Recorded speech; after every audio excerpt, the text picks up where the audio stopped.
বন্ধুরা আজকের ভিডিওতে আপনাদের সঙ্গে দুর্দান্ত স্বাদের চিকেন বানের রেসিপি শেয়ার করব।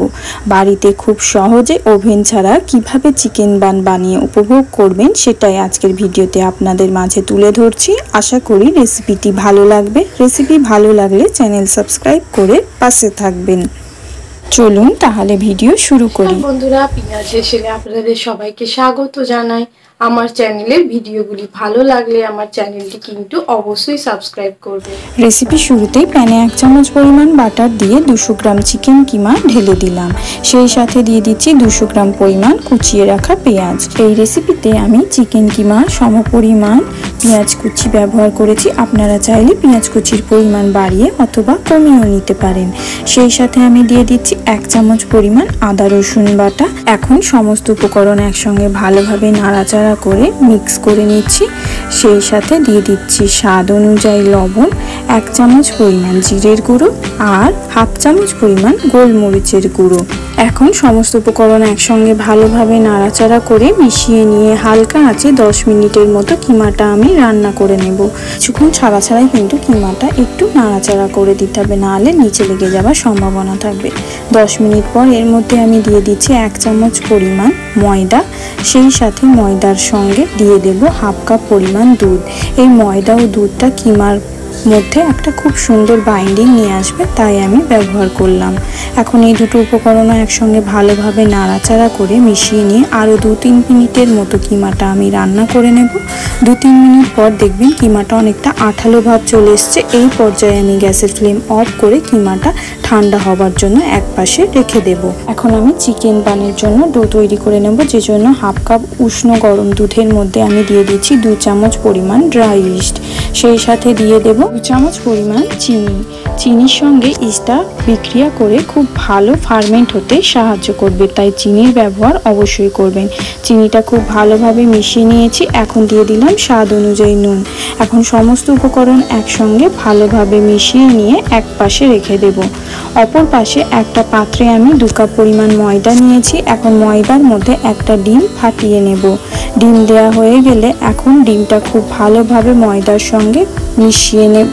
এখানে আমি আর কোনো প্রকার কোনো নুনের ব্যবহার করলাম না। ডিমটা ভালোভাবে ময়দার মধ্যে মেশানো হয়ে গেলে ইস্ট গোলা দুধ দিয়ে এখন আমি ডোটা মেখে নেব।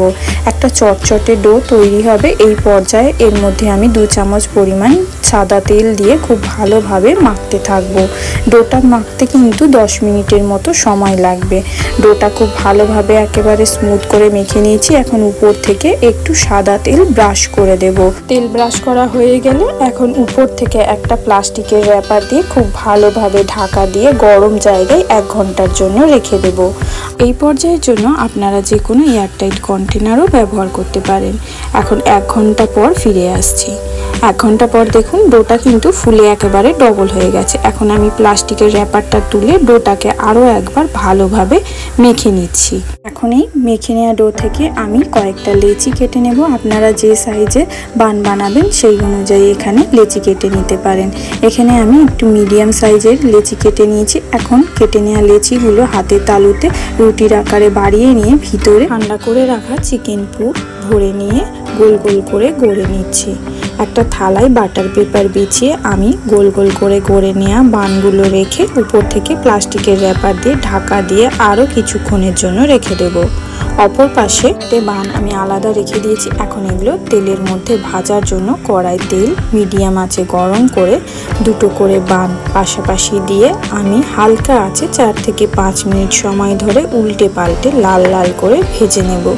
এই বান তৈরিতে ভাজার ক্ষেত্রে কিন্তু কোনো প্রকার কোনো রেস্টের প্রয়োজন হয় না। তৈরি করে রাখা বান সঙ্গে সঙ্গে তেলের মধ্যে দিলেই কিছুক্ষণ পরেই খেয়াল করবেন বানগুলো কিন্তু ফুলে ডবল হয়ে গেছে। দেখুন বানগুলোর মধ্যে কিন্তু খুব সুন্দর কালারও চলে এসছে। এখন আমি বানগুলো তেল ছড়িয়ে তুলে নিচ্ছি। এই একই পদ্ধতিতে আমি আরও 2টো বানও তেলের মধ্যে দিয়ে ভেজে নেব 4 থেকে 5 মিনিট সময় ধরে। বাড়িতে বাচ্চা থাকলে এই রেসিপিটি কিন্তু একবার হলেও অবশ্যই ট্রাই করে দেখবেন। বাড়ির প্রত্যেকটা বাচ্চার এই রেসিপি কিন্তু খুবই পছন্দ হবে। তেলে ভাজা চিকেন বান একেবারে তৈরি। এখন আমি প্লেটে পরিবেশন করে নিয়েছি। আশা করি এই পদ্ধতিতে চিকেন বানের রেসিপি আপনাদের ভালো লেগেছে। অপর পাশে প্লাস্টিকের র্যাপার দিয়ে ঢেকে রাখা বানগুলো দেখুন ফুলে কিন্তু ডবল হয়ে গেছে। এখন বানের উপর থেকে প্লাস্টিকের র্যাপার সরিয়ে নিয়ে একটা ব্রাশের সাহায্যে একটু দুধ ব্রাশ করে দিচ্ছি। দুধ ব্রাশ করা হয়ে গেলে উপর থেকে কিছু সাদা তিল সরিয়ে দিচ্ছি। এখন এই থালাটা আমি একটা প্রিহিট করে রাখা কড়ার মধ্যে বসিয়ে দেব। কড়াটা আমি একটা স্ট্যান্ড দিয়ে 10 মিনিট আগে থাকতে প্রিহিট করার জন্য রেখেছিলাম। এখন আধ ঘন্টা ঢাকা দিয়ে আমি বানটা খুব ভালোভাবে বেক করে নেব। ফিরে আসছি আধ ঘন্টা পর। আধ ঘন্টা পর ঢাকনা খুললেই খেয়াল করুন বানটা কিন্তু খুব সুন্দরভাবে তৈরি হয়ে গেছে। আজকের এই ভিডিওতে দুরকমভাবে তৈরি চিকেন বানের রেসিপি আপনাদের আশা করি অনেক ভালো লেগেছে। রেসিপিগুলি ভালো লাগলে চ্যানেল সাবস্ক্রাইব করে পাশে থাকবেন, সাথে লাইক কমেন্ট শেয়ার করে জানাতে ভুলবেন না কিন্তু।